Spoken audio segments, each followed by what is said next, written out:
नमस्कार दोस्तों, आजकल सोशल मीडिया पे सिर्फ एक ही बात चल रही है, E20 fuel slow poison for your vehicle, metal damage, insurance issues. लेकिन क्या सच में ये पिक्चर नेगेटिव है या फिर हमसे कहानी का दूसरा साइड छुपाया जा रहा है? चलो सच जानते हैं। मिनिस्ट्री ऑफ पेट्रोलियम कह रहा है कि E20 फ्यूल मतलब 20% इथेनॉल और 80% पेट्रोल, ये सिर्फ गाड़ी चलाने का तरीका नहीं बदल रहा है, बल्कि इंडिया की एनर्जी सिक्योरिटी, एनवायरमेंट और फार्मर्स की इनकम तीनों को एक्सीलरेट कर रहा है। इथेनॉल का ऑक्टेन नंबर होता है 108.5, जबकि नॉर्मल पेट्रोल का होता है 84.4। अगर ऑक्टेन नंबर को सिंपल शब्दों में बताएं तो ये फ्यूल की स्टेबिलिटी का मेजर होता है। जितना ज्यादा उतना बेटर इंजन परफॉर्मेंस और anti knocking property. BS6 standard के लिए इंडिया का RON 91 होना चाहिए, लेकिन E20 ब्लेंड के साथ RON 95 हो जाता है। Result better acceleration, smooth ride quality और हाई कंप्रेशन इंजन के लिए आइडियल परफॉर्मेंस। E20 फ्यूल 30% कम CO2 एमिशन देता है as compare to E10। Ministry कह रही है कि ये 735 लाख मैट्रिक टन CO2 का कट है, जो 30 करोड़ ट्रीज लगाने के बराबर है। पिछले 11 साल में E20 ब्लेंड से 1.44 लाख करोड़ रुपीस का फॉरेन एक्सचेंज बचा है। पहले जो पैसा क्रूड ऑयल इंपोर्ट पर जाता था, अब वो फार्मर्स को मिल रहा है। इस साल 40,000 करोड़ रुपीस किसानों को मिल रहा है। कुछ लोग बोलते हैं कि इससे फ्यूल एफिशिएंसी गिर जाती है। मिनिस्ट्री के हिसाब से अगर कोई एफिशिएंसी ड्रॉप आती है तो वो बहुत मार्जिनल है।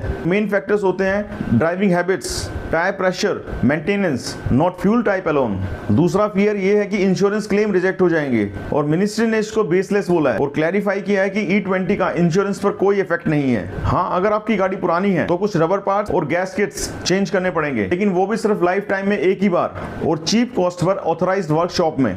मेरे हिसाब से E20 के एक बैलेंस स्टेप है। हम ब्राजील जैसे कंट्री को देख सकते हैं जो E27 पे सालों से स्मूथली चल रहा है। एक चैलेंज है कि अभी इथेनॉल का प्राइस पेट्रोल से ज्यादा चल रहा है, तो गवर्नमेंट को फ्यूचर में प्राइसिंग मैकेनिज्म को ऑप्टिमाइज करना होगा ताकि आम आदमी को फ्यूल का डायरेक्ट फायदा प्राइस में भी मिले। E20 फ्यूल सिर्फ गाड़ी का पेट्रोल नहीं है, ये एक इंजन है जो देश को ग्रीन ग्रोथ, रूरल अपलिफ्टमेंट और फॉरेक्स सेविंग की तरफ ले जा रहा है। तो सवाल ये है कि आप अपनी नेक्स्ट फ्यूल रिफिलिंग E20 लेंगे या अभी वेट करेंगे।